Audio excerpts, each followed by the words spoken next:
Question number 1. The Battle of Gettysburg was the turning point of the Civil War. What made it so important? Is it ended the war, was a major Union win, or is it because Lincoln quit? It was the bloodiest battle of the war, with over 50,000 casualties, and marked General Lee's first major defeat. The Union win stopped the South's advance and gave the North new momentum. The war continued for nearly 2 more years and ended in 1865. Question number 2. What was the name of the ship the Pilgrims sailed to America in 1620? Is it the HMS Victory, HMS Discovery, or is it the Mayflower?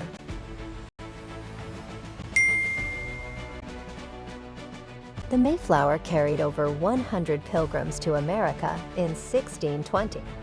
They were looking for a new home and started one of the first English settlements in what is now Massachusetts. Question number 3. What battle is considered the first of the American Revolution from 1775 to 1783?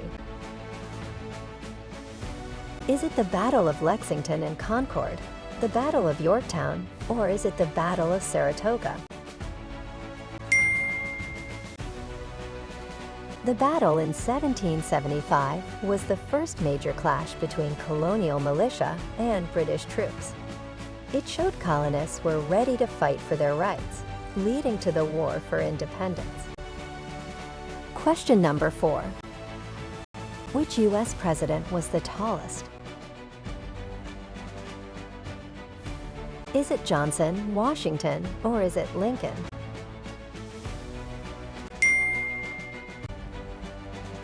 The tallest U.S. president was Abraham Lincoln, who stood about 6 feet 4 inches tall. His height made him stand out in crowds and added to his commanding presence during his leadership in the Civil War. Question number 5.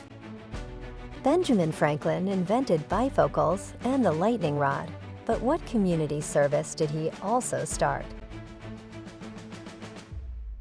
Is it the volunteer fire department, the town library, or is it the public park? Franklin started the first volunteer fire department in Philadelphia in 1736 to help protect the city from dangerous fires. He believed neighbors should work together to keep their communities safe, and even served as the first fire chief of what people called Franklin's Bucket Brigade. Question number 6. Who was the only U.S. president to earn a Purple Heart for heroism in World War II? Is it George H.W. Bush, Dwight Eisenhower, or is it John Kennedy?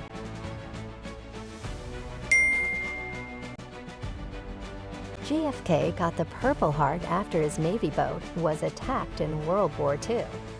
Even though he was hurt, he swam for hours to help save his crew, earning him a legacy of bravery.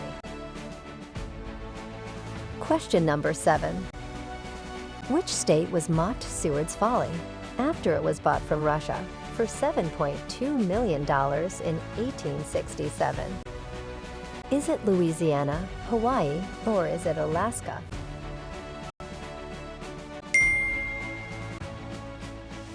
Seward's Folly is what people called Alaska after William Seward, the U.S. Secretary of State who bought it. At first, many thought Alaska was a cold, empty place with no value, but it later proved rich in gold, oil, and trade opportunities. Question number 8. Which U.S. document created 3 branches of government and is still the supreme law of the land? Is it the U.S. Constitution, the Articles of Confederation, or is it the Emancipation Proclamation? The U.S. Constitution established the legislative, executive, and judicial branches, creating a system of checks and balances. It remains the highest law in the country, guiding how the government works and protecting citizens' rights. Question number 9. Jamestown was founded in 1607 by English settlers in Virginia. Why is it important in U.S. history?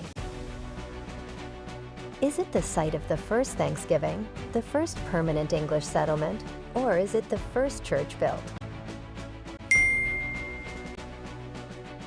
Jamestown was the first permanent English settlement in North America. It faced many challenges like hunger and conflict, but laid the foundation for future American colonies and helped start English influence in the New World. Question number 10. What record do the U.S. and Canada still hold, thanks to treaties like the Oregon Treaty? Is it the oldest peace treaty, the most forests, or is it the longest land border?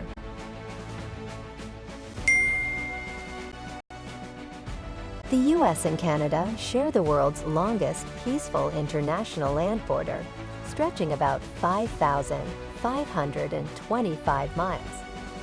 Treaties like the Oregon Treaty helped set this boundary, making it a symbol of cooperation between the two countries. Question number 11. What title did George Washington choose instead of being called Your Excellency? Is it Commander-in-Chief, Mr. President, or is it Head of State?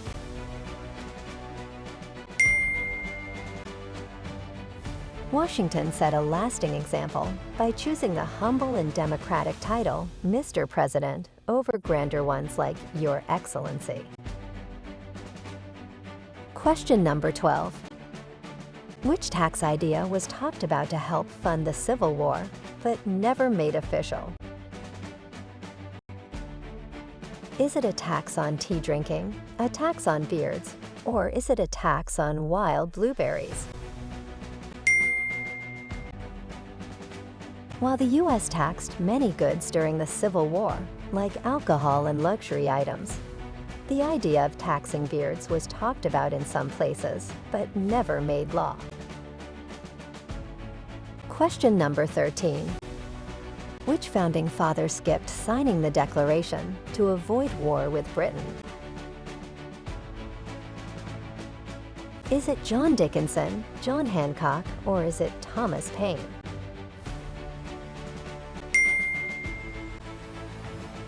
John Dickinson was an important colonial leader and writer who wanted peace with Britain.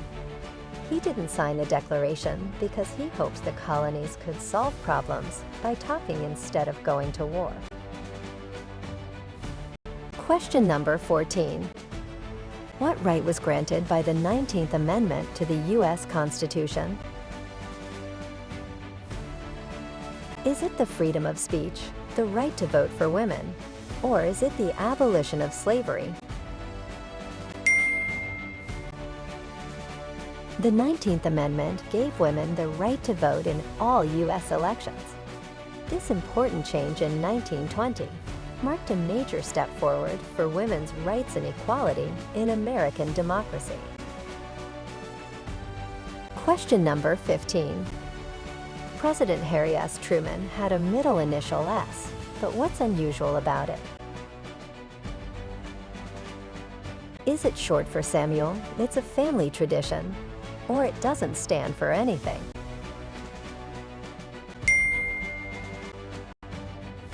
President Harry S. Truman's middle initial, S, doesn't stand for a specific name. It was chosen to honor both of his grandfathers, Anderson Ship Truman and Solomon Young, without favoring either one. Question number 16. Why didn't George Washington, the first U.S. president, ever live in the White House? Is it because he didn't like the city, it wasn't built yet, or is it he disliked large houses? George Washington never lived in the White House because it wasn't finished while he was president. The building was completed after he left office, so he lived in other cities like New York and Philadelphia instead. Question number 17. Which country helped the American colonies win freedom from Britain? Is it Germany, Spain, or is it France?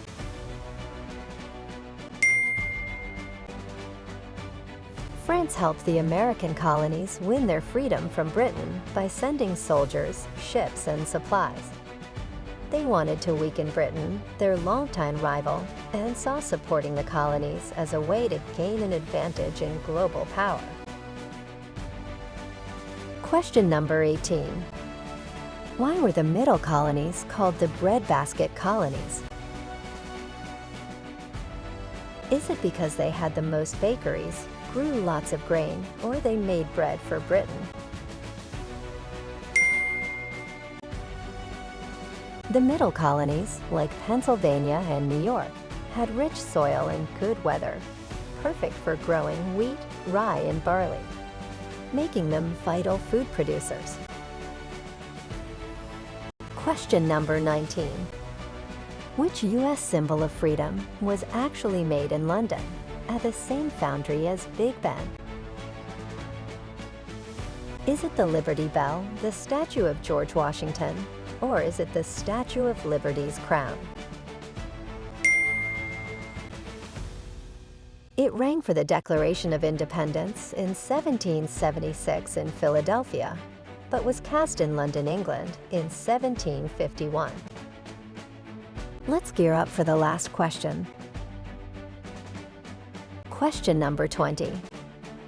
How did the idea of manifest destiny in the 1800s help the U.S. grow stronger and richer?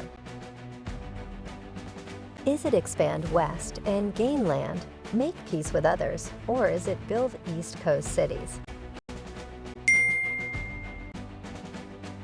Manifest destiny was the belief that the U.S. was meant to grow from coast to coast. It encouraged people to move west, helping the country gain land, build farms and towns, and become stronger and richer.